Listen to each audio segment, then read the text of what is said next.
वो दोनों जो जलती कुड़ती हुई उस गलतफहमी में खुद पर जबर कर अपनी अपनी हवेलियों में दीवार से कान लगाए बैठी थीं कि कब उन्हें इस सिलसिले में मशावरत के लिए उस्मानी हवेली तलब किया जाए और कब जाकर वो अपनी भड़ास निकालें। 3 दिन बाद भी दूसरी जानिब छाई मौत की खामोशी ने दोनों के सब्र और जब्र के सारे बांध तोड़ दिए थे। दाजी के कोलो फेल में रत्ती भर के तजाद ढूंढने से भी मफकूद होता था। ये जानने के बावजूद वो मज़ीद अना और ज़ोमो हस्ती का परचम बुलंद करे बड़े नुकसान की मुंतज़िर हाथ पर हाथ धरे नहीं बैठ सकती थी।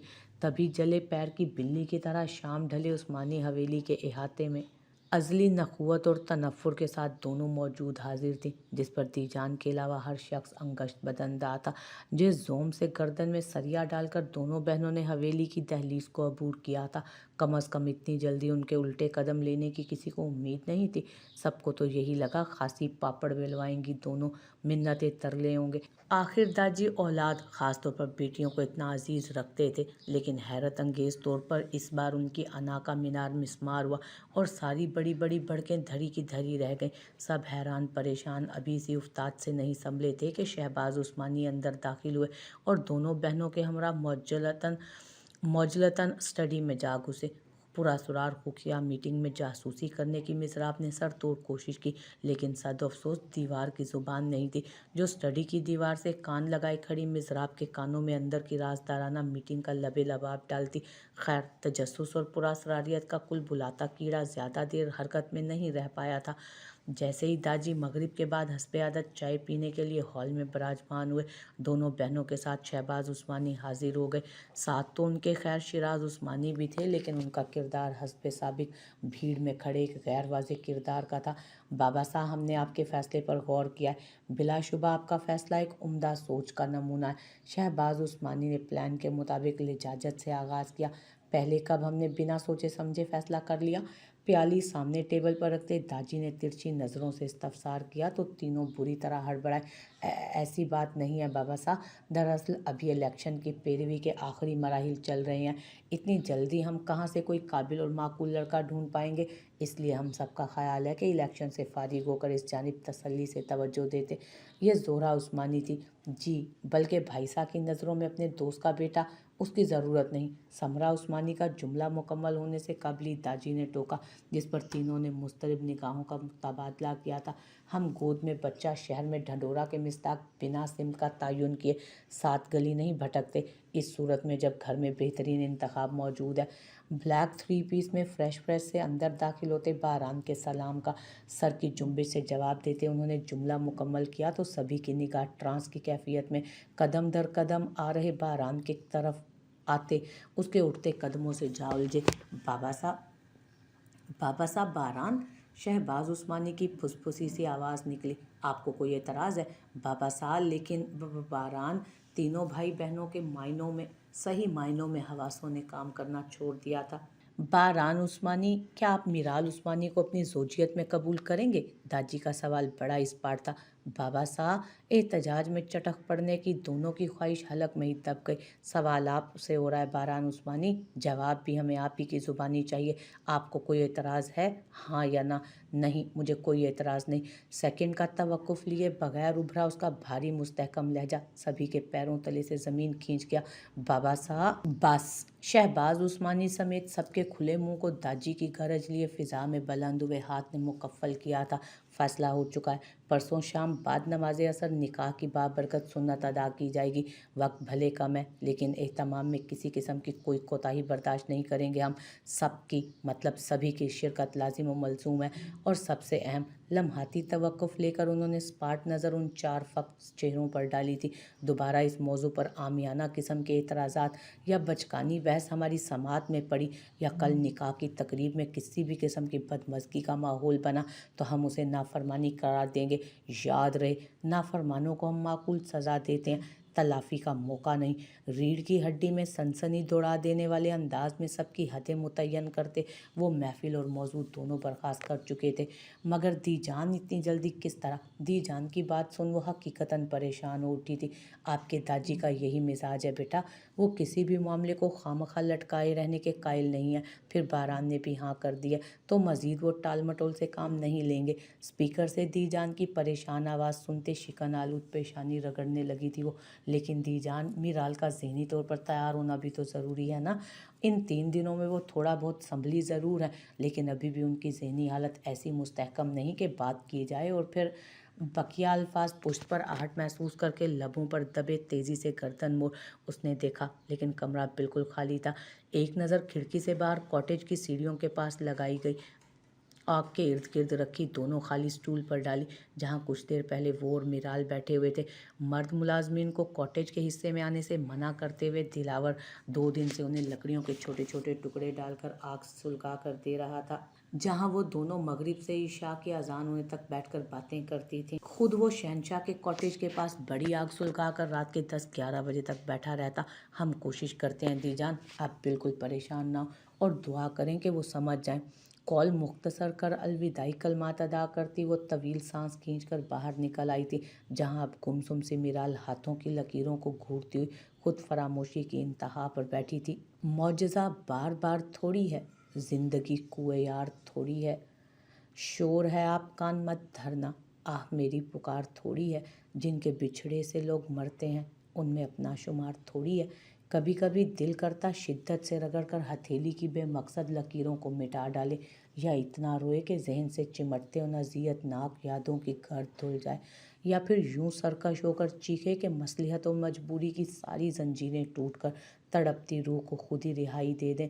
इतना खुद गर्ज हो जाए कि दरमानदगी, कमाईगी, बेसाहिबानी जैसे रूह को दीमक की तरह चाट कर सांस सांस मुहाल कर रहे हर पस्त एहसास को नोच कर खुद से जुदा कर दे। लेकिन हाय, ला हासिल सिसकती हुई काश का रूप पर गहरे घाव लगाता सिलसिला, जिसका बस बस पहले से लहू लुहान दिल को जख्म जख्म करने पर चलता था। और आज तो बेबसी इस इंतहा पर पहुंच चुकी थी कि एहतजाज में उसके पास लबों को जुम्बिश देने की कुव्वत तक मफकूद थी। एक बेज़रर आंसू के कतरे का भी फुकदान था। आंखें बिल्कुल सदियों से बारिश की बूंद को तरसी ज़मीन की तरह बंजर सूखी पड़ी थी, जहां ख्वाब की फसल उगने का सिलसिला बहुत पहले रुक चुका था। शायद अब कुर्ब का एहसास भी उतरना नहीं चाहता था। हम जानते हैं आप हमारी फ़ोन कॉल पर हो रही गुफ्तगू सुन चुकी हैं। खुद को खामोशी की अजियत नहीं दें। जो कहना चाहती हैं, जितना गुबार अंदर भरा है, कह दें, हम सुनने को तैयार हैं। ज़बरदस्ती उसकी गर्म उंगलियों में कहवे का मग अटकाती साफ गोई से वो हमतन गोश हुई। मैं तही दामान हो चुकी हूँ, ना अल्फाज है ना आंसू। मग को पीछे सीढ़ियों पर रखते वो हाथ सेंकने लगी थी अपने। अब दुखते अल्फाज से ज़्यादा उसके लहजे के खालीपन ने मुकद्दस की रूह को झिंझोड़ा था। खुद पर खुशियों के दरवाजे बंद करते हुए, अजियतों के जिंदान में खुद को झोंकते हुए, एक कुर्बे मुसलसल से हमा वक्त अपने आसात को नबर्द आजमा रखते हुए, कभी एक पल के लिए भी आपने अपनी ज़िंदगी की सबसे अजीज़ हस्ती के मुतालिक सोचा है? मीराल, किसके मुतालिक? मुकद्दस के अजीब से सवाल पर उसने बेचैन होकर पूछा। अपनी वालदा के मुतालिक। कसदन उसने उसकी कमज़ोर नब्ज़ को छुआ। मैं? अलग ही जिक्र छेड़ने पर मीराल नासमझी से उसे देखने लगी। आपको इस दुनिया में सबसे ज़्यादा मोहब्बत, यकांगत और लगाव अपनी वालदा से है ना? और आपकी वालदा की तमाम तर मोहब्बत और फ़िक्र आपकी ज़ात थी। मीज़ान उस्मानी का वजूद आपकी वालदा के लिए बाइस मुसर्रत इसलिए था क्योंकि आपका महफूज और मजबूत मुस्तकबिल देखती थी उनमें। और आपको उनसे इस कदर उनसियत इसलिए हुई क्योंकि आपका हवाला आपकी वालदा के लिए राहत का सामान बन गया था। मुख्तसरन आप दोनों की तलाश उस शख्स पर ख़त्म हो गई। उनकी ज़ात आप दोनों की तलाश का वो मरकज़ और मंजिल बन गया। ये आपके 2 बाब 3 किरदार पर मुश्तमिल कहानी के पहले बाब का खुलासा है ना? यकतो खुद को देख रही मीराल की आंखों में झांकते उसने अपने पुरवसूख अंदाज की नरमी से तस्दीक चाही, जिस पर वो सूरत से वापस निकाल लकड़ियों से उठती छोटी छोटी लपेटों पर जमा गई थी। जबकि उसने मुदल्लिल और मुफस्सिल सिलसिला कराम जारी रखा। दूसरा बाब कुछ नाखुशगवार हालात और वाक़यात से नबर्द आज़मा रहा। आप दिल बर्दाश्ता हुई, नाउमीदी और नारसाई की अजियत से दो चार हुई, जो कि फितरी था। لیکن آپ نے اپنے تئیں اسے ایک بدترین اختتام تسلیم کر لیا، اخذ کر لیا۔ نتیجہ خود سے کہ کاتب تقدیر نے یہاں قلم روک دیا۔ آپ کو بھی کوششیں ترک کر زندگی سے جنگ کے لیے بچے ہتھیار پھینک کر خود کو حالات کے سرکش لہروں کے نظر کر دینا چاہیے، ہے نا؟ درست تجزیے پر میرال نے نامحسوس انداز میں پھر پہلو بدلا تھا۔ تعجب خیز یہ نہیں، حیرت کا مقام تو یہ ہے کہ کردہ نہ کردہ ہر جرم کی سزا کا بوجھ اپنے ناتواں کندھوں پر اٹھاتے آپ کو سیکنڈ کے لیے بھی احساس نہیں ہوا کہ آپ اپنے اس عمل سے اپنی زندگی کے دو عزیز ترین ہستیوں کے ساتھ کتنی بڑی زیادتی کر رہی ہیں۔ میں نے زیادتی کی ہے؟ مقدس کے دو ٹوک ٹھہرے انداز پر وہ مچل کر احتجاج میں کھڑی ہونے لگی کہ مقدس نے اس کی کلائی پر دباؤ ڈالتے، اس کی کوشش ناکام کرتے اس بات میں سر ہلایا جس سے اس کی بنجر آنکھوں میں دریا اترنے لگا تھا۔ آپ کی والدہ جنہوں نے ایک بہت مشکل ترین زندگی گزاری، جس کی آپ خود چشمدید گواہ ہیں، جن کی بس ایک ہی خواہش تھی آپ کو خوشحال اور مکمل زندگی گزارتے دیکھنا، اپنے آخری وقتوں میں بھی جن کی آنکھوں میں ایک ہی خواب ہلکورے لے رہا تھا، آپ کا آباد آشیانہ، جو حالات کے ایک تھپڑ سے بکھر گیا۔ اور آپ نے کیا کیا میرال؟ بجائے ان تنکوں کو سمیٹ کر ان کی آخری خواہش کو تعبیر دینے کی کوشش کرنے کے، اسے نا امیدی کے پھڑپھڑاتے دیے سے آگ لگا کر اپنا وجود ہی راکھ کر لیا اور خود کو ان سے بھی بدتر پوزیشن میں لا کر کھڑا کر دیا، جہاں وہ آپ کو دیکھنے کا تصور تک نہیں کر سکتی تھی۔ کیا یہ زیادتی نہیں ہے ان کے ساتھ؟ تلخ آئینہ داری پر اس کے اندر دھواں بھرنے لگا تھا، سانس بھاری ہونے لگی، انگلیوں کو الجھاتی وہ اندر اٹھتے طوفان کو دبانے کی کمزور صحیح کرنے لگی، جس کا اندازہ ہونے کے باوجود وہ معمولی توقف لے کر سلسلہ کرام جاری رکھے ہوئے تھی۔ وہ بے ضرر سا شخص، میزان عثمانی، جس نے ایک ڈری سہمی اپنی پرچھائی سے بھی ہراساں لڑکی سے عشق کیا تھا، جو اس کی خوابیدہ آنکھوں میں ہلکورے لیے فکر اور خدشات کے آنسو چن کر وہاں خواب اور خواہشات کا ایک نئی دنیا بسانا چاہتا تھا، اسے اپنی محبت کی حدت سے سینچنا چاہتا تھا، اپنے نام کے حوالے سے مضبوط حصار میں آپ کو محفوظ کرنا چاہتا تھا، اور آج آپ اسی شخص کے نام پر زندہ لاش بنی گھوم رہی ہیں۔ کسی کے بے لوث جذبات کو ایسا خراج پیش کرنا زیادتی نہیں تو اور کیا ہے میرال؟ نہیں، میں نے ایسا نہیں کیا۔ وہ تڑپ کر ہذیانی انداز میں چیختی ہوئی کھڑی ہوئی تھی، سفید پڑتے چہرے پر حوادث کی کیفیات بکھری تھیں، وجود ہولے ہولے لرز رہا تھا۔ ایسے ہی کسی رد عمل کی منتظر مقدس بالکل بھی نرم نہیں پڑی، ہاتھ بڑھا کر کلائی تھامتے واپس بٹھایا، جو بہتی آنکھوں سے بنا مزاحمت بیٹھ گئی، جبکہ شہنشاہ کے ساتھ بیٹھا دلاور تجسس سے نہ چاہتے ہوئے بھی کاٹیج کی طرف چلا آیا۔ ہمارے الفاظ بے شک تلخ ہیں، لیکن سچائی یہی ہے، اس شخص کی پاکیزہ محبت کو آپ کے عمل نے آسیب زدہ بنا دیا، ایک عبرت کا نشان۔ مقدس پلیز! چہرہ ہاتھوں میں ڈالتے ہوئے وہ پھوٹ پھوٹ کر رو دی تھی، جس پر مقدس کا دل پسیجا تھا، لیکن وہ جانتی تھی کہ بسا اوقات گہرے چوٹ کے بعد خون خود نہ بہے تو کٹ لگا کر اس بیکار خون کو بہانا ضروری ہوتا ہے، اور بے حد ضروری، جس سے تکلیف تو بلا شبہ ہوتی ہے لیکن بھلائی مضمر ہوتی ہے اس میں اس مریض کی۔ اور معذرت کے ساتھ، محض آپ ان دو ہستیوں کو نہیں، اپنے رب کو بھی ناراض کر رہی ہیں میرال۔ خاصا توقف لے کر اس کے لب واپس ہلے تو اس نے بھری بھری شکوہ کناں نگاہ اٹھائی۔ دینی احکام کے مطابق سوائے شوہر کے کسی بھی قریبی سے قریبی رشتے کی دائمی جدائی پر 3 دن سے زیادہ کا سوگ جائز نہیں۔ صرف شوہر کی وفات پر عورت 4 مہینے 10 دن تک سوگ منا سکتی ہے، اور اس کے بعد وہ جیسی چاہے زندگی گزار سکتی ہے۔ وہ خود سادگی کو ترجیح دے یہ مختلف بات ہے، لیکن زمانے کے ڈر سے مخصوص انداز اپنا کر خدا کے احکام پر زمانے کے قوانین کو ترجیح دینا کھلی نافرمانی۔ کسی کے چلے جانے سے زندگی کا سلسلہ رکتا نہیں ہے، جب تک مقررہ وقت نہ آ جائے انسان چاہ کر بھی زندگی کی ڈور نہیں چھوڑ سکتا، اور بیوہ ہونا کوئی معیوب بات نہیں۔ ہر شخص، ہر رشتہ، خود ہماری جان اللہ کی امانت ہے، اس امانت دار کی دسترس میں امانت کے چلے جانے پر احتجاج کیسا؟ ہاں، فطری انسیت کی بدولت اداس ہو جانا ایک عام سی بات ہے، لیکن اس سوگ و الم سے ابھرنے کی کوشش نہ کرنا خاموش احتجاج کی صورت ہے، جو کسی طور جائز نہیں۔ اس کے دونوں ہاتھ تھام کر ہاتھ کے ساتھ اس نے آخری الفاظ پر بھی خصوصی دباؤ ڈالا تھا۔ جواباً میرال کی پلکوں سے ٹوٹتے آنسوؤں کا سلسلہ تیز ہوا۔ ایک حقیقت پسندانہ شعر ہے میرال، चुप रहने से भी छिन जाता है एजाज़ सुखन। जुल्म सहना भी तो जुल्म की मदद होती है। आपने इस फरसूदा रिवायात को बिना पसोपेश कबूल करके उसकी सख्ती से पैरवी करके ना सिर्फ ज़ालिमों की मदद की बल्कि अहकाम शरीयत से बगावत भी की है। और एक पल को हम मान भी लें, इस मुआशरे में जीने के लिए उसके कुछ जायज़ नाजायज़ कानून को तुअन व करहन तस्लीम करना पड़ता है, तब भी आप गलत पर कायम हैं, क्योंकि आप अच्छी तरह जानती हैं आप पर मीज़ान उस्मानी की इद्दत वाजिब नहीं होती। यकायकी शाकी नज़रों से उसे देखते झड़ते आंसुओं का सिलसिला थम गया था। मुकद्दस की गिरफ्त से दोनों कलाइयाँ आज़ाद कर वो बुझ चुकी आग को देख रही थी, जिसमें अब भी तपिश बाकी थी। इर्द गिर्द दबीज़ खामोशी और सियाही फैली हुई थी। ऐसी ही तारीकी और खामोशी उसके अंदर भी सिरायत कर रही थी।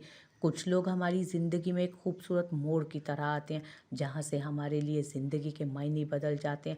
जो कभी तारीक और तन्हा रात में साथ जागते चाँद की तरह हमरा होते हैं, तो कभी राह भटके मुसाफिर की रहनुमाई के लिए निकल आए नन्हे बेगर्ज जुगनू की तरह होते हैं, जिनका मुख्तसर सा साथ होता है। बसा औकात इस साथ को हम मंजिल समझ लेते हैं, दर हकीकत वो बस कड़ी होती है जो हमें असल मंजिल से जोड़ती है, हमें हमारी असल मंजिल से जोड़ती है। आप बाशऊर हैं, समझदार हैं, ये सारी बातें आपके लाशऊर में मौजूद हैं, लेकिन आपने खौफ और खदशात एहसानात को इस कदर खुद पर हावी कर लिया कि आप अपने लाशऊर तक रसाई हासिल करने से कासिर हैं। हम समझते हैं आप एक मुश्किल मरहले से गुजर रही हैं, लेकिन मीराल, आपको मजबूत बनकर इस धुंध से निकलकर अपने मुतालिक सोचना है, उन लोगों के मुतालिक सोचना है जो आपको तकलीफ़ में देखकर मुस्कुराना भूल जाते हैं। आपको अपनी वालिदा की आखिरी ख्वाहिश को ताबीर देना है, उस शख्स के सच्चे जज्बात को मोतबर करना है। लोग क्या कहेंगे कि तंग सोच से नहीं दामन छुड़ाना है आपने। आप भी जानती हैं, लोगों को आप कभी मुतमईन नहीं कर सकती। इंसान वो कमज़र्फ़ मखलूक है जो अपने रब की तमाम नेमतें पाकर भी मुतमईन है। उसे भी कभी शिकवा तो कभी इल्ज़ाम देता रहता है। फिर हम अदना इंसान उनकी नज़रों में कैसे क्या बिसात रखते हैं, क्या औकात रख सकते हैं। ज़ब्ते कमाल को आज़माती हुई वो वहशत ज़दा सी होकर उठ खड़ी हुई, तो वो भी बराबर उठ खड़ी हुई। उसके तेज़ी से अंदर बढ़ने पर उसने रोका नहीं था, लेकिन उसके अल्फाज पैरों से जकड़े थे। आखिरी सीढ़ी। अगर फिर भी आपका दिल गवारा ना करे तो बेशक ऐन निकाह के वक्त इनकार कर दीजिएगा। हमारा वादा है, कोई आप पर इल्ज़ाम नहीं देगा। वो तेज़ी से दरवाजे के पीछे गायब हो गई थी, जबकि मुकद्दस वहीं सीढ़ियों पर थके अंदाज में दोनों हाथों की उंगलियों को बाहम पैवस्त कर माथे से जोड़ती बैठ गई। तवक्कुफ से करीब हुई आहट पर उसने चेहरा उठाया तो दिलावर ऐन मुकाबिल संजीदा तासुरात लिए खड़ा था। पानी। उसके गिलास बढ़ाने पर वो खामोशी से थाम कर लबों से लगा गई। आपकी कोशिश बेहतरीन थी, नतीजा किस्मत पर छोड़ दें। उसके नीचे झूल रहे गर्म शॉल को समेटकर अच्छे से उसके गिर डालते। वो पहलू में नशिस्ता हुआ तो एक पल को बोझल दिल के साथ उसके मजबूत शाने पर सर रखकर आंखें मूंदने की ख्वाहिश की, जिस पर सटपटाती हुई वो थोड़ी खिसक गई थी।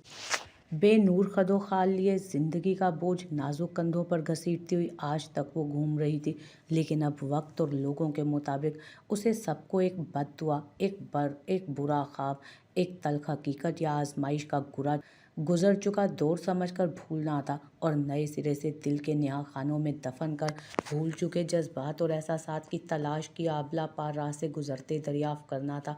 दिल की बंजर ज़मीन को वापस एहसास की नमी बख्शनी थी और वहाँ असर-ए-नो अरमानों की फसल उगानी थी। लेकिन कहने और कर गुजरने में अर्ज़ो समा का फासला और फ़र्क हाइल होता है, जिसे तय करना किसी नंगी तलवार, बर्फ़ की सिल या आग के दरिया पर चलने से कम दुश्वार नहीं होता। लेकिन सद अफ़सोस, इस फ़र्क को उसकी असली हैयत और नौयत के साथ सिर्फ वही शख्स समझ सकता है जो इस दोराहे पर तने तनहा खड़ा हो। ये भी हकीकत है कि ज़ख्म पर जितना जल्दी मरहम रख दिया जाए, उसके भरने की मुद्दत उतनी ही मुख्तसर हो जाती है, और जितना उसे लापरवाही से खुला छोड़ा जाए वो उसी कदर ख़राब हो जाता है। और मीराल उस्मानी के ज़ख्म तो पूरे 5 साल से खुले थे, दिन ब दिन, लम्हा ब लम्हा, साल दर साल ख़राब से ख़राब तर होते जा रहे थे। वो भी किसी मसीहा की आमद की उम्मीद से बेहिस बनकर।